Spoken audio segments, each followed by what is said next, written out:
sister.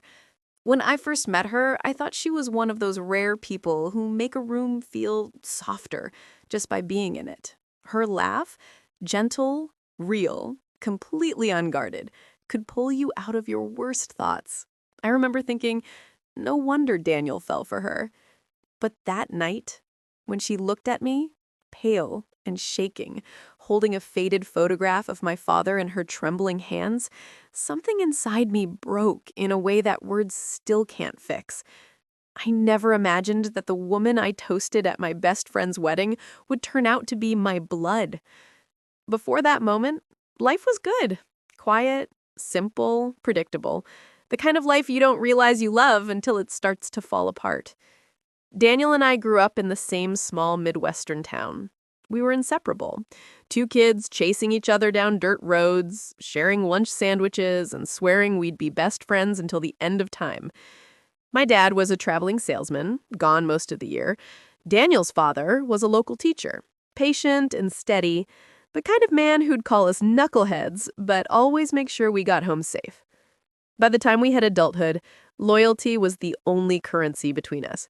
Daniel became an engineer. I worked in logistics for a shipping company. We rented a small apartment together during our bachelor years. We cooked terrible meals, argued about the electric bill, and swore we'd never let women come between us. Then came her. Her name was Alyssa. She was the new HR manager at Daniel's firm. The first time he talked about her, he couldn't even finish his sentence without smiling.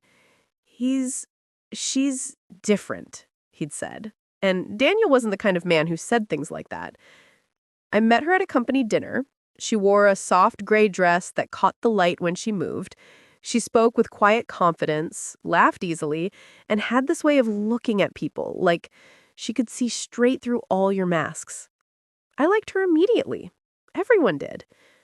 When Daniel told me he was going to propose, I didn't hesitate to support him. He deserved someone like her, someone who balanced his seriousness with warmth. Their wedding was small and perfect. Just family, close friends, string lights, and music that played long after midnight. I stood next to Daniel as his best man, watching him promise forever. I remember thinking, this is what peace looks like. I didn't know that peace was already cracking beneath the surface. After the wedding, everything seemed normal. They moved into a cozy 2-bedroom house a few blocks from mine. Friday dinners became a tradition. Alyssa made the best chicken pot pie I ever tasted. But over time, I started noticing small things, details that didn't sit right. The first was her accent. She didn't really have one, but every now and then when she got tired or emotional, a subtle southern drawl would slip out, a way of saying certain words that reminded me of my dad.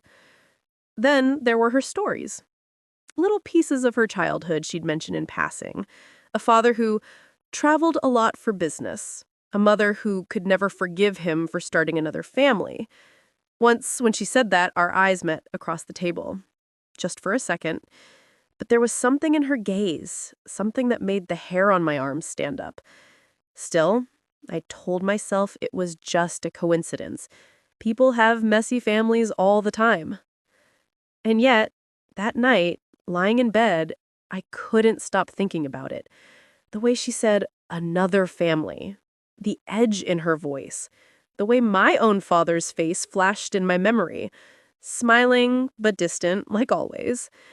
I shook it off. Daniel was happy. Alyssa was kind. That should have been enough. Until the day she showed up at my office. Alone. It was a rainy Thursday. I remember because the smell of wet asphalt drifted in every time someone opened the door. Alyssa appeared in the doorway, hair damp, eyes red. "Can we talk?" she asked quietly. I cleared a stack of papers and gestured for her to sit.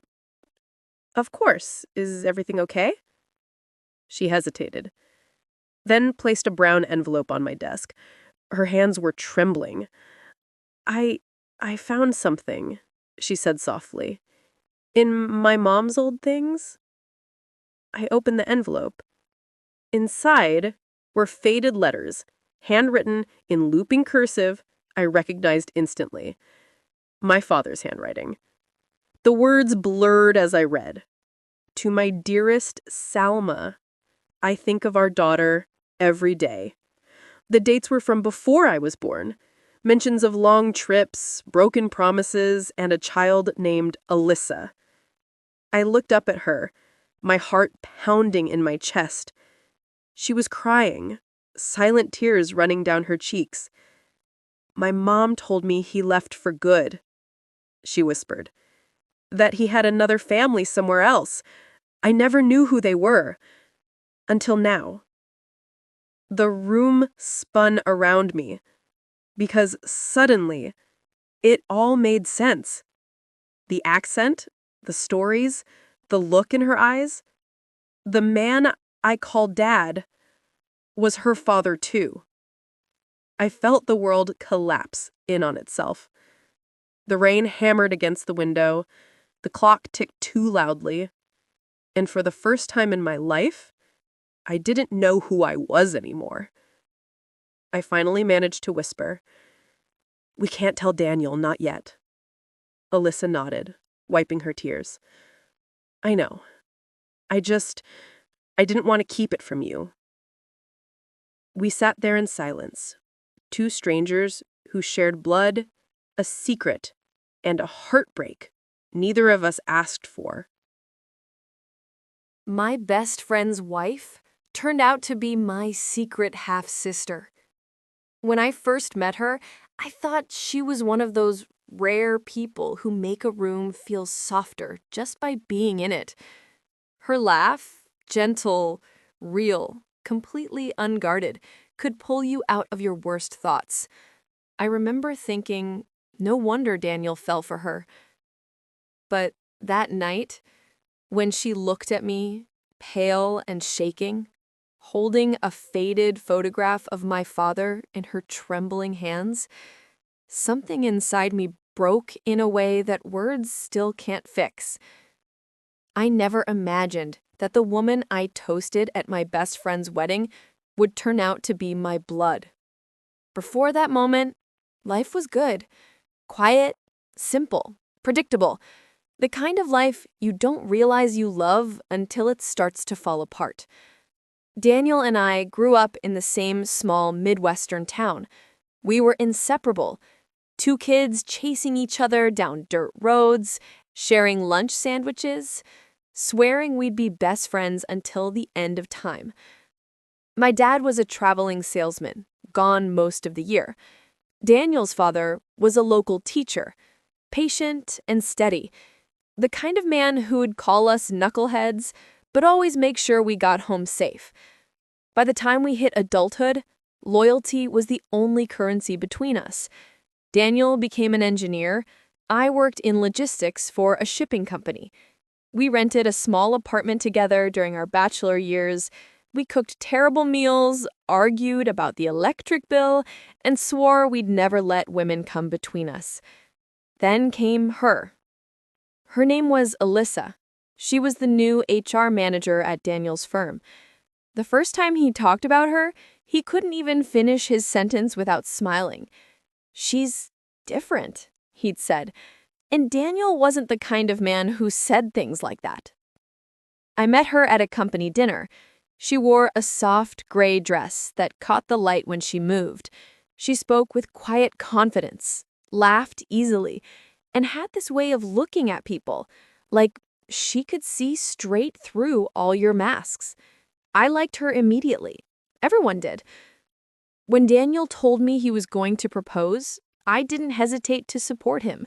He deserved someone like her, someone who balanced his seriousness with warmth. That night, I barely slept. I lay staring at the ceiling, listening to the rain fade into silence, my mind replaying every memory I had of my father. The long absences, the excuses, the half-truths that never quite made sense. Now it all fit together. He hadn't just been traveling for business, he'd been living two lives. And the result of that double life was Alyssa, my best friend's wife, my half-sister. The next morning, I called in sick. I couldn't face Daniel.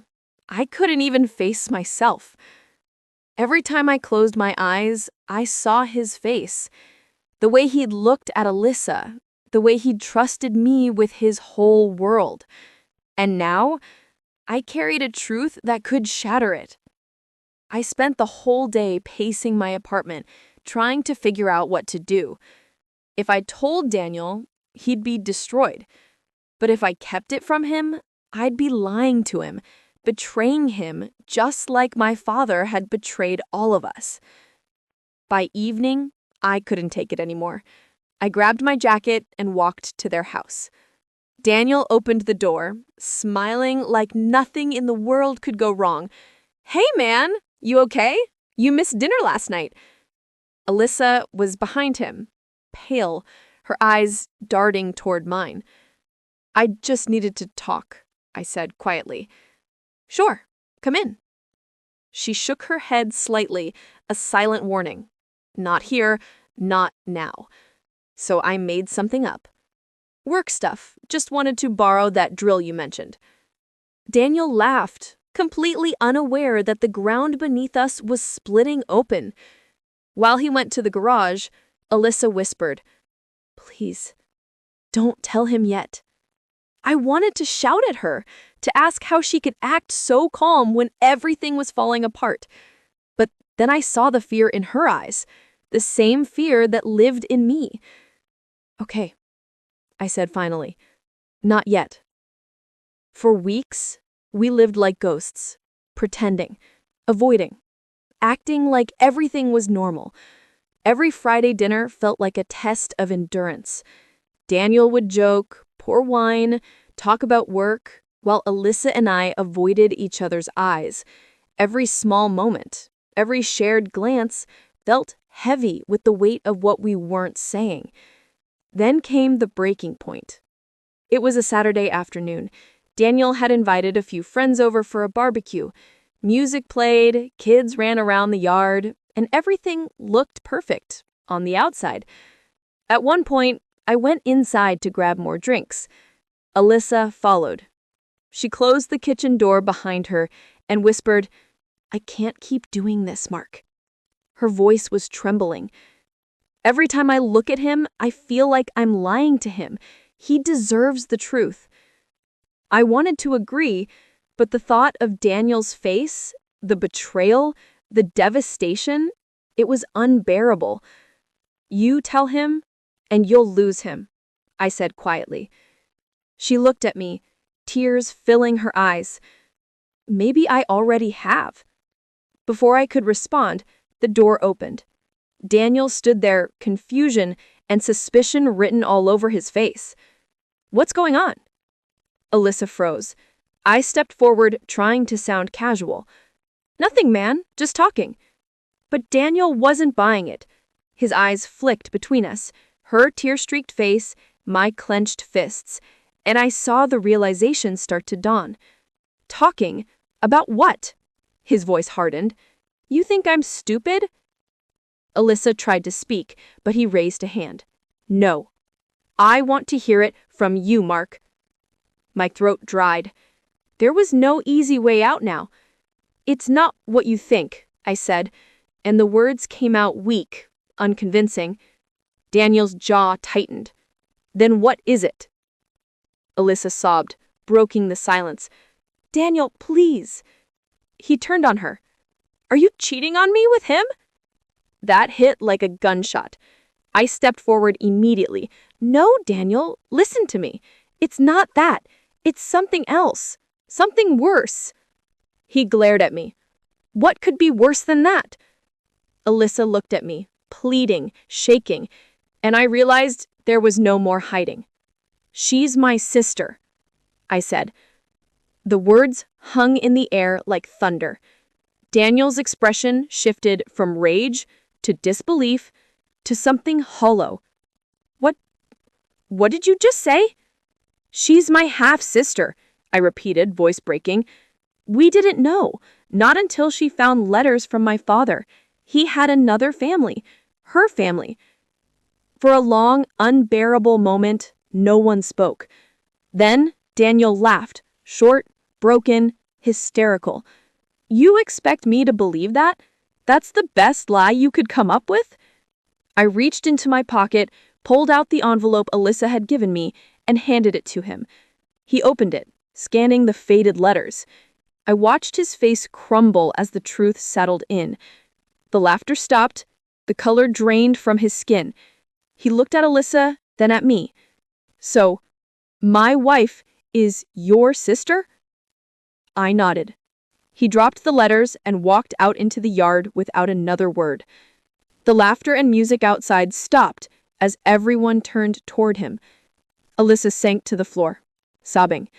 I wanted to comfort her, but I couldn't move, because I knew, in that moment, nothing would ever be the same again.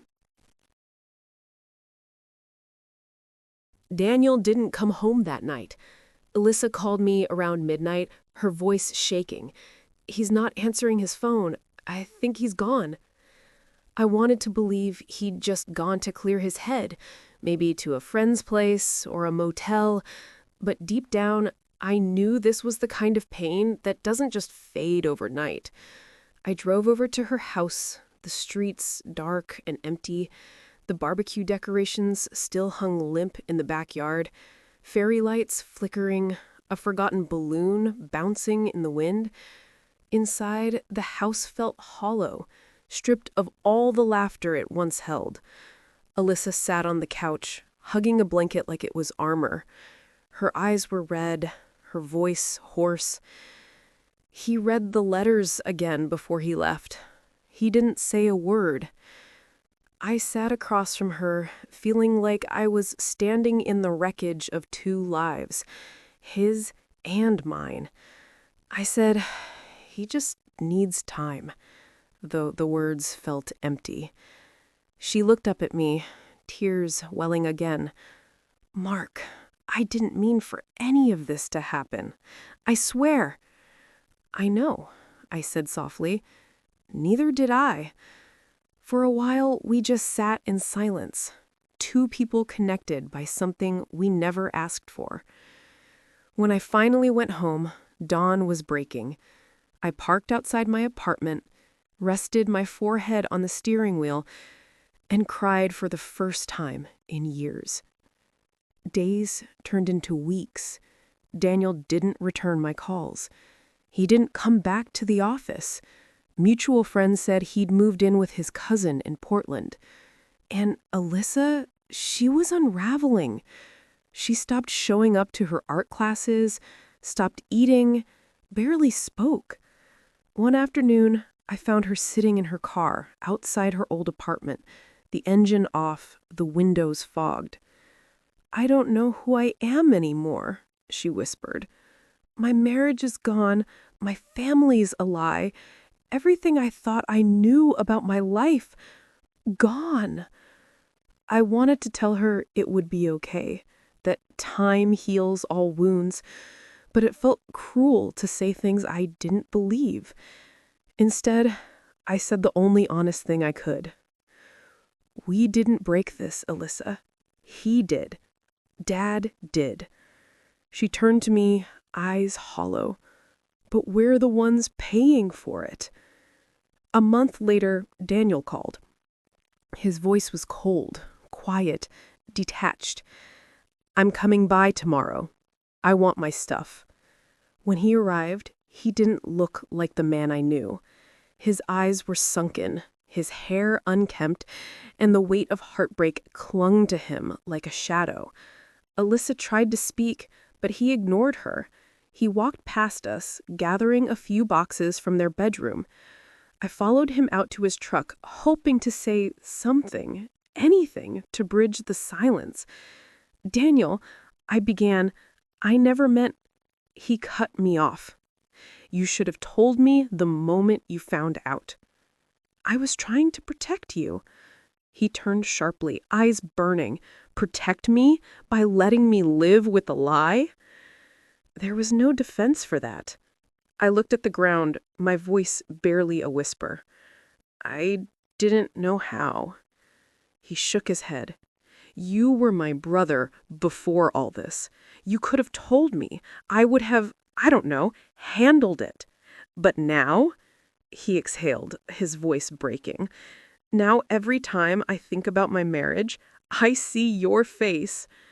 Those words hit harder than any punch could. He climbed into his truck, slammed the door, and drove off, leaving behind a cloud of dust and a silence that settled deep in my chest. Alyssa filed for divorce 2 weeks later.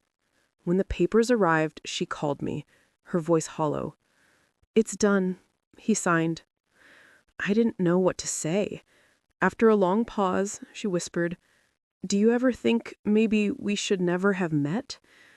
That question stayed with me long after the call ended, because the truth was, if we hadn't met, Daniel would still have his marriage. I'd still have my best friend, and none of us would have known what my father had done. But ignorance, it isn't innocence. A few months later, I went to visit my mother. She'd aged years since my father passed. Her once sharp eyes, now dim with the quiet acceptance of someone who's seen too much pain. We sat on the porch, the air thick with the scent of rain-soaked soil. "Mom," I said quietly, "did you know?" She flicked her eyes toward me, then away. "About what?" I swallowed hard. "About Dad? About another family?" She was silent for a long time before speaking. I suspected, but I chose not to ask. Sometimes the truth doesn't fix anything, Mark. It just breaks things faster. That line stayed with me long after she went inside, because maybe that was the truth of it. Sometimes uncovering the truth doesn't set you free. It just shifts the weight from one set of shoulders to another. Alyssa eventually moved back to her hometown in Maine. She sent me a short message before she left. "You were the only real family I had left. Take care of yourself. Brother." I stared at that message for a long time, the word brother hitting me in a way it hadn't before. It wasn't scandalous or painful anymore. It was honest, pure. The truth had destroyed everything else, but it had also given me that one unshakable truth, that family, no matter how broken, is still family.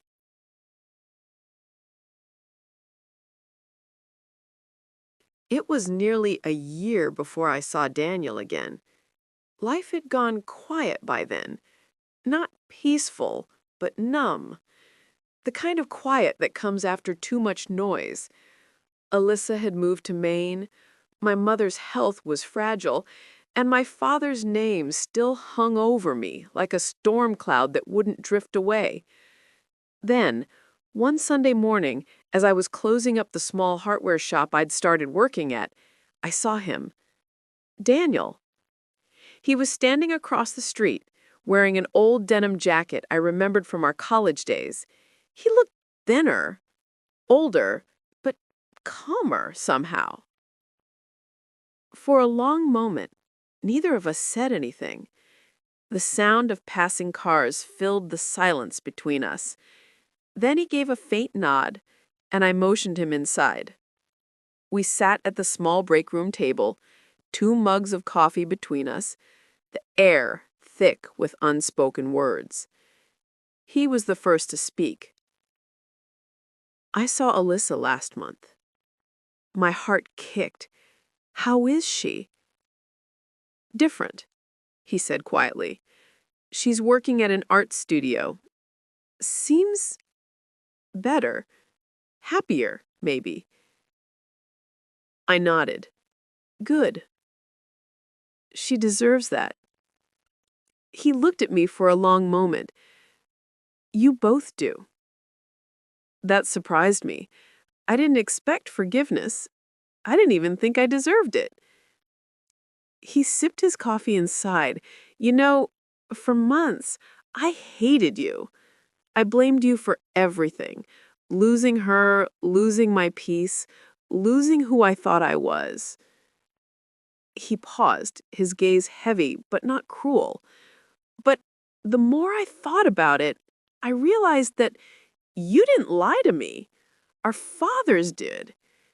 And maybe I was angry because it was easier than admitting none of us ever really knew the whole truth. There was something raw and human in his words, a kind of quiet surrender. I never wanted to hurt you, Daniel, I said softly. If I could change how it happened, I would. He gave a small, tired smile.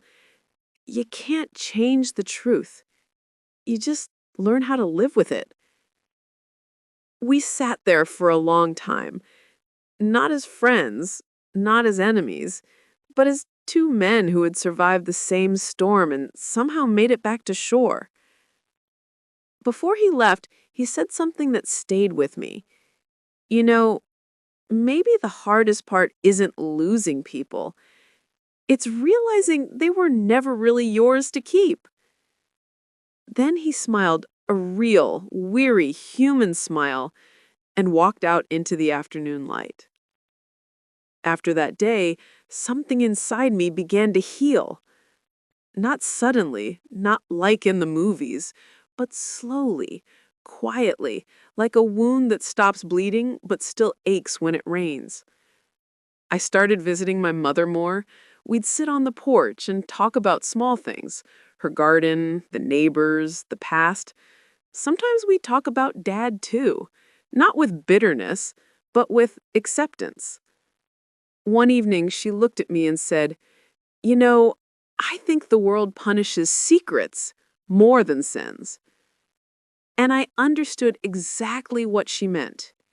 Because secrets don't just hide the truth, they poison everything around it. A few months later, I received a letter in the mail. It was from Alyssa. Daniel and I talked. Not about getting back together, that part of our story is done, but we found forgiveness, not for what happened, but for who we were when it did. I wanted you to know that I think about you often. You were the only person who told the truth, even when it broke everything. Maybe that's what makes it sacred, the kind of truth that hurts before it heals. I read that letter 3 times. The first time, I cried. The second time, I smiled. The third time, I folded it gently and put it in the same box where I kept my father's old photographs. Not to remember him, but to remember the lesson his choices had given me. Because in the end, that's what this story really became. Not about betrayal, or lies, or even family. It became about truth, the kind that strips you bare, but gives you back your name. I lost my best friend. I lost the image of the father I once admired, and I even lost the peace I thought I had. But what I gained was something deeper, the kind of peace that comes when you stop running from the truth and finally face it. Sometimes the hardest truths aren't the ones that break our hearts. They're the ones that rebuild them differently.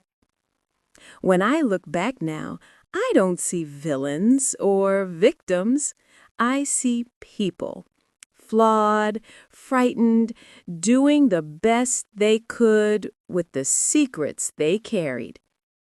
My father's mistakes shaped the storm that tore us apart, but they also pushed me toward honesty, even when it hurt. I've learned that family isn't always defined by blood, but by the courage to face the truth together. And forgiveness? Well, it doesn't mean forgetting. It means freeing yourself from the weight of what can't be changed. So tell me, if the truth you uncovered could destroy everything you love, would you still choose to reveal it?